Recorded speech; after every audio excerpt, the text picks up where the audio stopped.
Female Education, Physical Training by Reverend S. W. Fisher. I have presupposed three things in reference to education. The field which it covers is also threefold: the body, the intellect, and the heart. The body is the living temple of the soul. It is more than a casket for the preservation of the jewel. It is more than the setting of the diamond. It is more even than an exquisitely constructed dwelling wherein the soul lives and works and worships. It is a living, sensitive agent into which the spirit pours its own life, through which it communes with all external nature, and receives the effluxes of God streaming from a material creation. It is the admirable organ through which the man sends forth his influence either to bless and vivify, or to curse and wither. By it, the immortal mind converts deserts into gardens, creates the forms of art, sways senates, and shreds its plastic presence over social life. The senses are the finely wrought gates through which knowledge enters the sublime dome of thought, while the eye, the tongue, the hand are the instruments of the spirit's power over the outer world. The soul incarnate in such a body enjoys a living medium of reciprocal communication between itself and all things without. Meanwhile, the body itself does not arrive here mature in its powers, nor does it spring suddenly from the imbecility of the infant to the strength of the man. By slow development, by a gradual growth, in analogy with that of a tree whose life is protracted, it rises, after years of existence, to its appointed stature. Advancing thus slowly, it affords ample time for its full and free development. In this physical training there are 2 points of special importance. The first is the removal of all unnatural restraints and the pressure of unhealthy customs. The second is the opportunity, the motive, and the habit of free exercise in the pure air of heaven. These, as causes of health and fine physical development, are interwoven, as are their opposites. In the progress of society from barbarism to refinement, it has often been the case that men, in departing from what was savage, have lost that which was natural, and in their ascent from the rude have left behind that which was essential to the highest civilization. In escaping from the nakedness of the barbarian, they have sometimes carried dress to an extreme of art which renders it untrue to nature and productive of manifold evils. In ascending from the simple and rude gastronomy of the savage, they have brought the art of cookery to such an excess of luxury as to enervate society by merely factitious appetites. In the formation of habits of life, social intercourse and amusements adapted to a refined state, they have introduced many things at war with a healthful development of both body and mind. The manly exercises of swimming, skating, riding, hunting, ball-playing, the bracing walk in storm and sunshine, the free ramble over hill and dale, all adapted to develop an independent, self-relying character, with the occasional reunion where wit, science, healthful industry, and serene piety shed their benedictions, associating that which is free and bold with the refined and sacred. All these are, in many cases, displaced by frivolous and less healthful excitements. Our girls and boys, prematurely exalted into young gentlemen and ladies, are tutored by dancing masters, their manners disciplined into an artificial stiffness, and the free developments of an open nature formed under the genial influence of truly polite parents, the finest discipline in the world, arrested by the strictures of a purely conventional regimen, in which the laws of health and the higher spiritual life seem never to have been consulted. With such a physical training, associated with a corresponding education of the mind and heart, they are ripe for the customs and fashions of life in harmony therewith, and totally averse to the purer, manlier, and nobler duties and pleasures of a better state of society.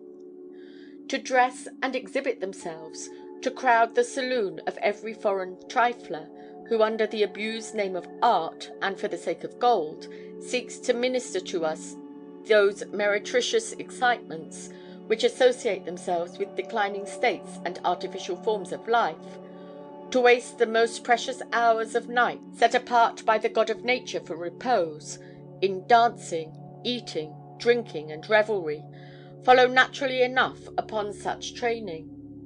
Then in the rear come disease of body and mind, broken constitutions and broken hearts, and, last of all, with grim majesty, death, prematurely summoned, avenges this violation of the laws of nature upon the miserable victims, and quenches the glare of this brilliant day in the darkness of the tomb. How utterly different is such training, and such modes of life consequent upon it, from those which are dictated by a thorough understanding of our nature and the great purposes of our existence. For in all these things we shall find there exists a connection sufficiently obvious between the right education of the spirit and the body, and that so strong is their mutual influence as to render it of great importance to care for them both in harmony with each other. Then shall we regard the perfection of the form and the vigour of our bodily powers. Casting away whatever did not consist with the health and finer developments of the physical system, we should pursue that course of education which best prepared the body for its grand work as the living agent of the spirit. In considering physical training, it is allowable for us to look both at beauty and intellectual power. A noble form in man, a fine, beautiful, healthful form in woman, are desirable for their outward influence. Created susceptible of deep impressions from external appearances, it is neither religion nor good sense to undervalue them. That men generally have overestimated their worth is a reason why we should reduce them to their true position, and not sink them below it. The palace of the soul should befit its possessor, and as God has taken pleasure in scattering images of beauty all over the earth, and made us susceptible of pleasure therefrom, it is right that in the education of our children we should seek for the unfolding of the noblest and most beautiful forms.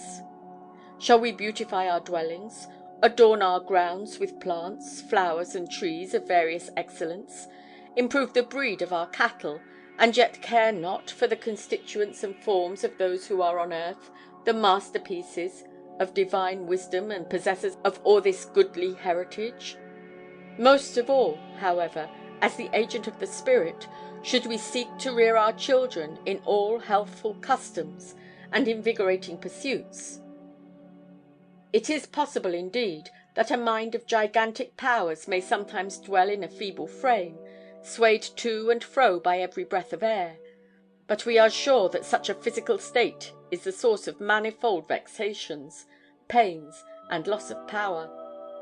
It is a state which the possessor never covets, which oppresses him with the consciousness of an energy he is forbidden to put forth, and a force for moving the world crippled by the impediment of a frail body. For the full discharge of all the duties of life, for the affording of our mental powers a fair field for their action, and especially for the education and advancement of succeeding generations, it is indispensable the vigour of the body should correspond to the vigour of the intellect, so far as to constitute the one the most efficient agent of the other.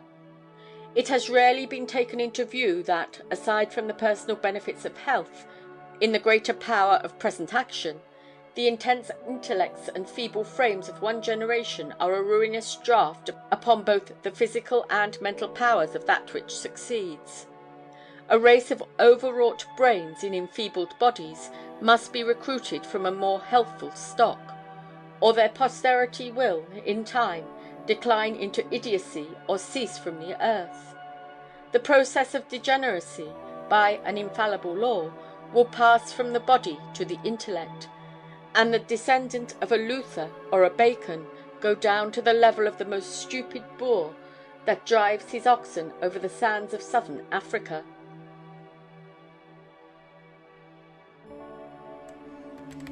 The General Art of Judo. Learn it and tumble and fight to your heart's content. By Anonymous. From the New York Times, April 6, 1905. To judge by the exhibition of Judo, which is the 33rd degree of Jiu-Jitsu, given by Professor Tsunejiro Tomita at the Gymnasium at 1947 Broadway yesterday afternoon, there are no terrors attached to meeting a big man with a club at 3 in the morning, and nothing to be afraid of in tumbling out of a window or getting mixed up in an automobile smash. All you have to do with the big man with the club at 3 a.m. is to treat him to the judo clutch. Professor Tomita gave the exhibition yesterday for the benefit of the press.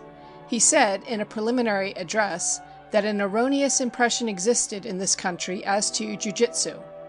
Jiu-jitsu, he said, is an almost extinct art and a savage one that were better extinct. The real art of self-defense is judo. Judo means gentle art, but although an exhibition of it is like the tackling of a mad bull in a china shop, the professor says that it is really all that its name implies. Jiu-jitsu, said the professor, was developed 350 years ago at a time when there was tribal warfare in Japan. Then a man with a long sword and a man with no sword would meet in the streets, and out of their undying hatred for one another, tribally speaking, it became necessary for the man with no sword to learn a few tricks for dislocating the joints of his enemy, choking him, and rendering him unconscious, etc. The professor said that the first lesson to be learned in judo was how to fall soft. He illustrated this by twirling one of his assistants in the air and throwing him on the mat with a crash. "It is nothing," said Professor Tomita. "It seems very terrible, but he feels nothing, for he falls with all his limbs and muscles in position." In order to convince the reporters that there was really no danger of a judo expert hurting himself by a fall, one of the professor's assistants related a story of his grandfather who taught jiu-jitsu and judo. The grandfather fell from a piazza on the second story of a Japanese house and landed on a pile of rocks.